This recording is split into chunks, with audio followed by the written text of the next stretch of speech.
ॐ अथ चतुर्थोऽध्यायः ध्यानम्।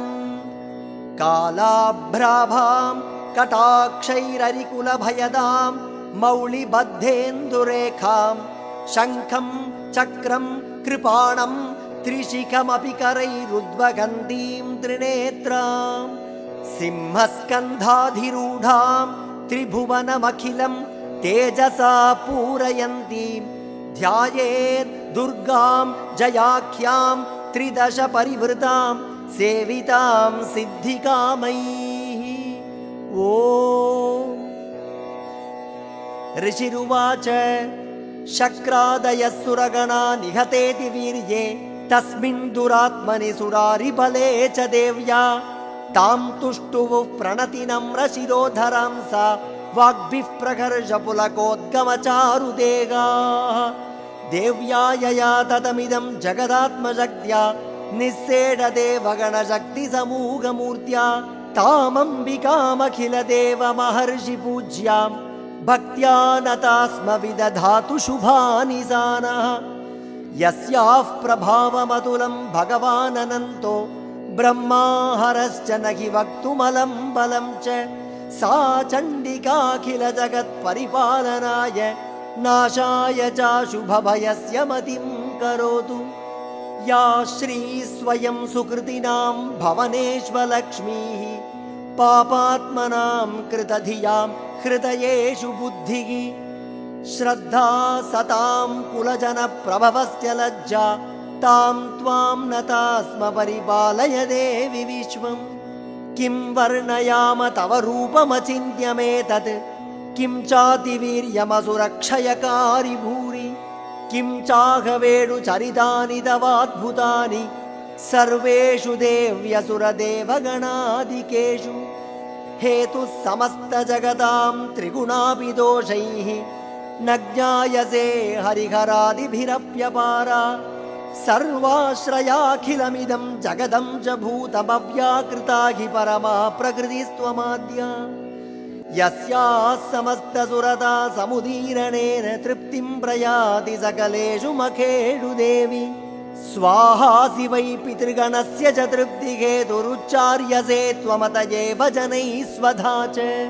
या मुक्तिहेतुरविचिन्त्य महाव्रता त्वमभ्यस्यसे सुनियतेन्द्रियतत्त्वसारैः मोक्षार्थिभिर्मुनिभिरस्तसमस्तदोषैः विद्यासि सा भगवती परमा हि देवी। शब्दात्मिका सुविमलर्घ्यजुषां निधानमुद्गीतरं यपदपाठवतां च साम्नां देवी त्रयी भगवती भवभावनाय वार्तासि सर्वजगतां परमार्तिहन्त्री। मेधासि देवि विदिताखिलशास्त्रसारा दुर्गासि दुर्गभवसागरनौरसङ्गा श्रीः कैटभारिहृदयैककृताधिवासा गौरी त्वमेव शशिमौलिकृतप्रतिष्ठा। ईषत्सहासममलं परिपूर्णचन्द्रबिम्बानुकारिकनकोत्तमकान्तिकान्तम् अत्यद्भुतं प्रहृतमात्तरुषा तथापि वक्त्रं विलोक्य सहसा महिषासुरेण दृष्ट्वा तु देवि कुपितं भ्रुकुटीकरालमुद्यच्छशाङ्कसदृशच्छवि यन्न सद्यः प्राणान्मुमोच महिषस्तदतीव चित्रं कैर्जीव्यते हि कुपितान्तकदर्शनेन। देवि प्रसीद परमा भवती भवाय सद्यो विनाशयसि कोपवती कुलानि। विज्ञातमेतदधुनैव यदस्तमेतन्नीतं बलं सुविपुलं महिषासुरस्य ते सम्मता जनपदेषु धनानि तेषां यशांसि न च सीदति बन्धुवर्गः। धन्यास्त एव निभृतात्मजभृत्यदारा येषां सदाभ्युदयदा भवती प्रसन्ना। धर्म्याणि देवि सकलानि सदैव कर्माण्यत्यादृतः प्रतिदिनं सुकृती करोति स्वर्गं प्रयाति च ततो भवति प्रसादाल् लोकत्रयेऽपि फलदाननुदेवितेन दुर्गे स्मृता हरसि भीतिमशेषजन्तोः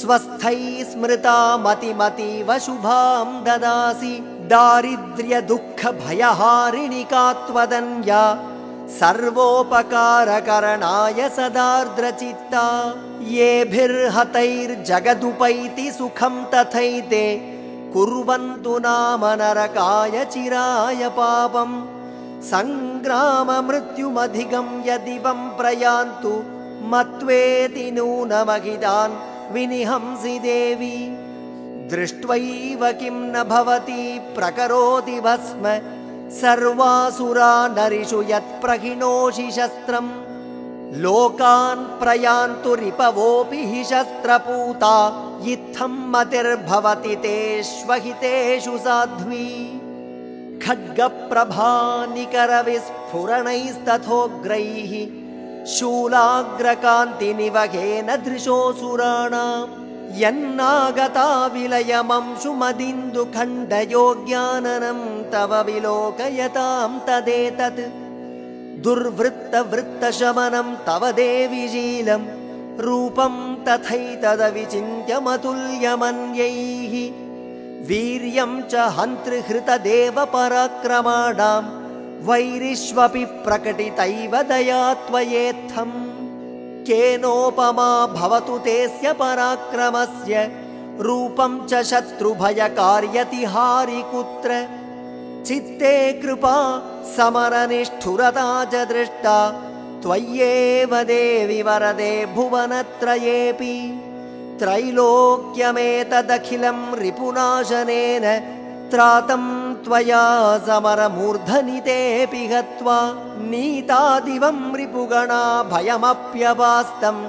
अस्माकमुन्मदसुरारिभवं नमस्ते शूलेन पाहि नो देवि पाहि खड्गेन चाम्बिके घण्टास्वनेन नः पाहि चापज्यानिस्वनेन च प्राच्यां रक्ष प्रतीच्यां च चण्डिके रक्ष दक्षिणे ब्राह्मणेनात्मशूलस्य उत्तरस्यां तथेश्वरि सौम्यानि यानि रूपाणि त्रैलोक्ये विचरन्ति ते यानि चात्यर्थघोराणि तैरक्षास्मांस्तथा भुवम् खड्गशूलगदादीनि यानि चास्त्राणि तेऽम्बिके करपल्लवसङ्गीनि तैरस्मान् रक्ष सर्वतः ऋषिरुवाच एवं स्तुतासुरैर्दिव्यैः कुसुमैर्नन्दनोद्भवैः अर्चिता जगतां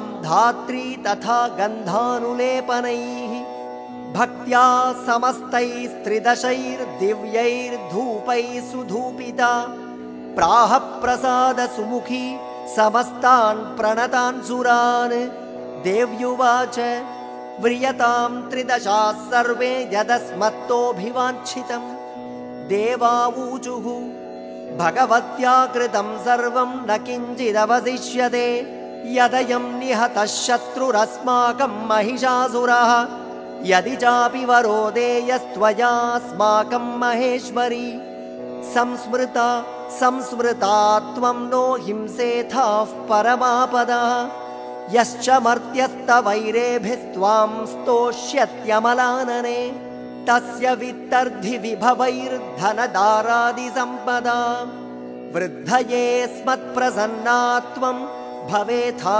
सर्वदाम्बिके ऋषिरुवाच इति प्रसादिता देवैर्जगतोऽर्थे तथात्मनः तथेत्युक्त्वा भद्रकाली बभूवान्तर्हिता नृप इत्येतत्कथितं भूपसम्भूता सा यथा पुरा देवी देवशरीरेभ्यो जगत्त्रयहितैषिणी पुनश्च गौरी देहात् सा समुद्भूता यथाभवत् वधाय दुष्टदैत्यानां तथा शुम्भनिशुम्भयोः रक्षणाय च लोकानां देवानामुपकारिणी तच्छृणुष्व मयाख्यातं यथावत् कथयामि ते ॐ इति श्रीमार्कण्डेयपुराणे सावर्णिके मन्वन्तरे देवी माहात्म्ये शक्रादिस्तुतिर्नाम चतुर्थोऽध्यायः।